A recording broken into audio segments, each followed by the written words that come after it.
the arrest warrant is enforceable. Based on all these four basic premises, I would like to confirm. One, the Philippine law enforcement agencies, which would include the PNP, the National Bureau of Investigation, are now tasked to effect the arrest of Senator Bato de la Rosa. Senator Bato de la Rosa, no? First, we confirm that there is existing valid arrest warrant from the ICC. He is charged as a co-perpetrator in the crime against humanity. Second, we also likewise confirm also the fact that based on evidence, pieces of evidence we've relayed information in the past few days, Senator Bato is not in the Senate premises. Third, yesterday, the Supreme Court did not issue a temporary restraining order, neither was a status quo ante order was issued. But the main case is still pending with the Supreme Court. Fourth, the arrest warrant is enforceable. Based on all these four basic premises, I would like to confirm. One, the Philippine law enforcement agencies, which would include the PNP, the National Bureau of Investigation, are now tasked to effect the arrest of Senator Bato de la Rosa. Senator Bato is a fugitive from justice, and he should be brought to the ICC to face the charges before him. Okay. On the matter regarding the ongoing the panel, the investigation of the DOJ panel on the events that transpired from May 11 to May 14. It's ongoing. We are in receipt already of the report from the GSIS. We are already also in receipt of the complete report from the NBI. The PNP asked for some time to collate remember the press briefing I had together with General Nartates and Secretary John Bic at the Office of the President the other day. The PNP is collating all documents and will be transmitting it to us soon.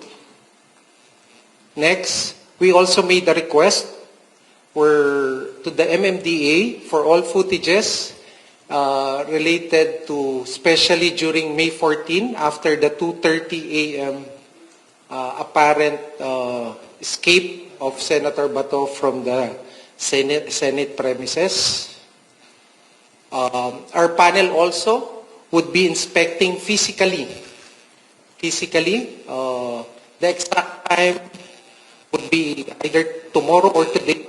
We will be visiting GSIS premises, and there's a request also for a similar visit also to the Senate premises where the event transpired.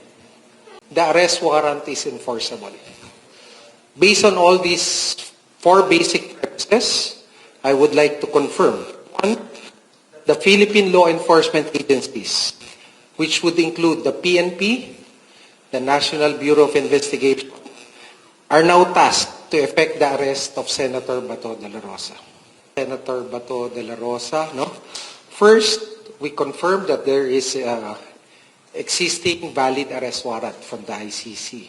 He is charged as a co-perpetrator in the crime against humanity.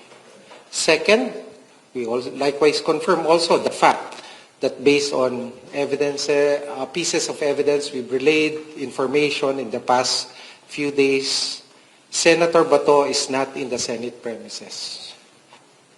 Third, yesterday, the Supreme Court did not issue a temporary restraining order, neither was a status quo ante order was issued. But the main case is still pending with the Supreme Court.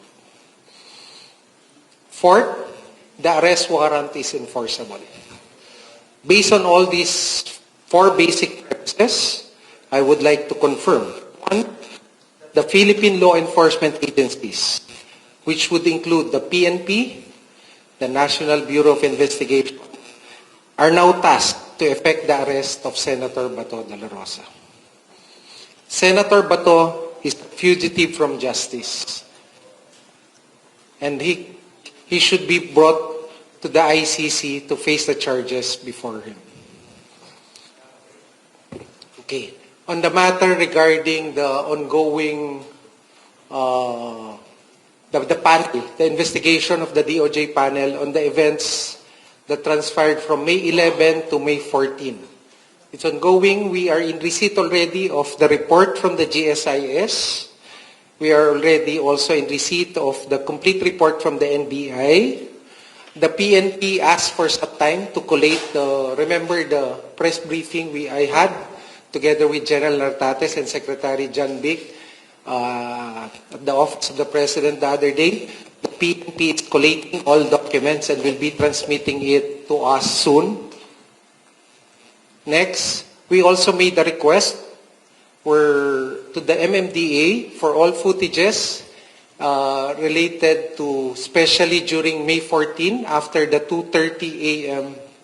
Apparent escape of Senator Bato from the Senate premises. Our panel also would be inspecting physically. The exact time would be either tomorrow or today. We will be visiting GSI's premises, and there's a request also for a similar visit also to the Senate premises where the event transpired. The arrest warrant is enforceable. Based on all these four basic premises, I would like to confirm. One, the Philippine law enforcement agencies, which would include the PNP, the National Bureau of Investigation, are now tasked to effect the arrest of Senator Bato de la Rosa. Senator Bato de la Rosa, no? First, we confirm that there is existing valid arrest warrant from the ICC. He is charged as a co-perpetrator in the crime against humanity. Second, we also likewise confirm also the fact that based on evidence, pieces of evidence we've relayed information in the past few days, Senator Bato is not in the Senate premises. Third, yesterday, the Supreme Court did not issue a temporary restraining order, neither was a status quo ante order was issued. But the main case is still pending with the Supreme Court. Fourth, the arrest warrant is enforceable. Based on all these four basic premises, I would like to confirm. One, the Philippine law enforcement agencies, which would include the PNP, the National Bureau of Investigation, are now tasked to effect the arrest of Senator Bato de la Rosa. Senator Bato is a fugitive from justice, and he should be brought to the ICC to face the charges before him. Okay. On the matter regarding the ongoing the panel, the investigation of the DOJ panel on the events that transpired from May 11 to May 14. It's ongoing. We are in receipt already of the report from the GSIS. We are already also in receipt of the complete report from the NBI. The PNP asked for some time to collate remember the press briefing I had together with General Nartates and Secretary John Bic at the Office of the President the other day.